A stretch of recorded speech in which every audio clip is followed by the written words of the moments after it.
იგრძელება როგორც მრავალჯერადი, ასევე ერთჯერადი პლასმასის სხვადასხვა ინვენტარი და ჭურჭელი. თუნდაც ჩანაცვლდეს აღნიშნული ჭურჭელი, არის თუ არა ბაზარზე შემცვლელები, დიდი ხანია უკვე აკრძალული ინვენტარის შემცვლელები ბაზარზე არის განთავსებული და მოდი განახებთ ახლა რით უნდა ჩანაცვლდეს კონკრეტული ინვენტარი იმ დაშვებული მასალით, რომელიც ამ მომენტისთვის დაშვებულია რეალიზაციისთვის.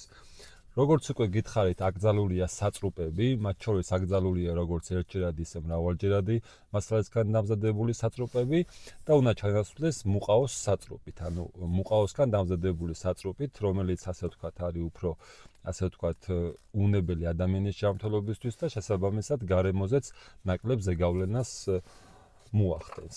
ყავის მოსარევი პლასმასის უნდა ჩანაცვლდეს ხის ყავის მოსარევი ჩხირით, რომელიც ბაზარზე დიდი ხანია უკვე არსებობს. ყოზები ერთჯერადი და ასევე მრავალჯერადი პლასმასის კორძები უნდა ჩანაცვლდეს ხის კორძებით, რომელიც უკვე ბაზარზე დიდი ხანია არის.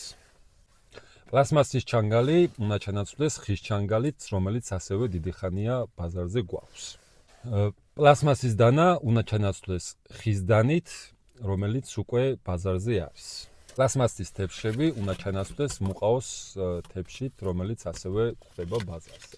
იმისთვის, სანამ 1 აპრილიდან აკრძალულია გაფართოებული პოლიესტეროლისგან დამზადებული კონტეინერები და გაფართოებული პოლიესტეროლი არის ეს მასალა, ანუ ზღვის ქაფს რომ გავს, აკრძალულია ამ მასალით წარმოებული კონტეინერები, ჭიქები და მათი თავსახურები და ეს მასალა უნდა ჩანაცვლდეს მუყაოს შეფუთვით, რომელიც ბაზარზე დიდი ხანია უკვე არსებობს და ბევრი კომპანია ამას უკვე იყენებს. 2026 წლის 1 ივნისიდან იკრძალება ესეთი ჭიქები და ამ მასალისგან დამზადებული ჭიქები, ესეთი კონტეინერები და ასევე მრავალჯერადი კონტეინერებით მომხმარებლისთვის სურსათის მიწოდება და ასევე ესეთი კონტეინერები, რომლებიც განკუთვნილია სხვადასხვა სოუსებისთვის.